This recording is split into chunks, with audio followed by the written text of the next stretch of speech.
অৰুণাচল প্ৰদেশৰ মাজেদি জোনাই মহকুমালৈ বিদ্যুৎ সংযোগৰ এক মাহত বিদ্যুৎ সমস্যা সমাধানৰ সিদ্ধান্ত অৰুণাচল প্ৰদেশৰ উপ মুখ্যমন্ত্ৰীৰ সৈতে আলোচনাত মিলিত সাংসদ প্ৰদান বৰুৱা ভুৱন পেগু সুদীৰ্ঘ দশক ধৰি জোনাই সমজিলা চলি থকা বিদ্যুৎৰ সমস্যা এমাহৰ ভিতৰত সমাধানৰ বিকল্প সিদ্ধান্ত গ্ৰহণ কৰিছে সাংসদ প্ৰদান বৰুৱা আৰু বিধায়ক ভুৱন পেগুৱে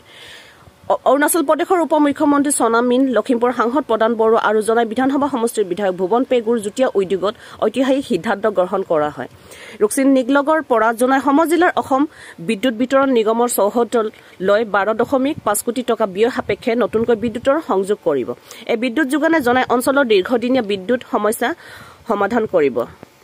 আজি কুলাজানৰ মাইহাঙত অনুষ্ঠিত হোৱা আলোচনাত অৰুণাচল প্ৰদেশৰ বিদ্যুৎ বিভাগক 9 কোটি টকা ৰাজ্যৰ বিদ্যুৎ বিভাগে পৰিশোধ কৰিব আৰু এমাহৰ ভিতৰত বিদ্যুৎৰ সমস্যা সমাধান হ'ব বুলি আলোচনাত মিলিত হয় সাংসদ প্ৰদান বৰুৱা বিধায়ক ভুৱন পেগুৰ যুটীয়া উদ্যোগত অৰুণাচল প্ৰদেশৰ উপ মুখ্যমন্ত্ৰীৰ সৈতে হোৱা আলোচনাই বিদ্যুৎ সমস্যা সমাধানৰ লগতে সীমান্ত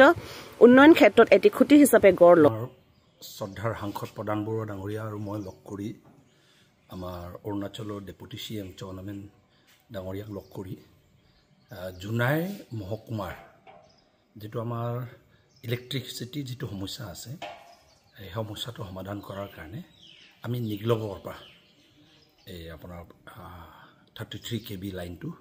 আমি আনিব বিচাৰিছো তো আমাৰ শিলাপথাৰৰ পৰা লৈ গলে এটো খুব তাতে ভোল্টেজটো বহুত ঝামেলা কৰে লাইনটো দিগদাৰ কৰে একা নিগলগৰ পৰা 7-8 কিলোমিটাৰ আমি লৈ আহি এটো কৰাৰ কাৰণে যেটো সিদ্ধান্ত হৈছিল অৰুণাচল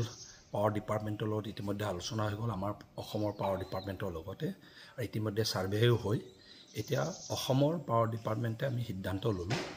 আমি 9.5 কোটি টকা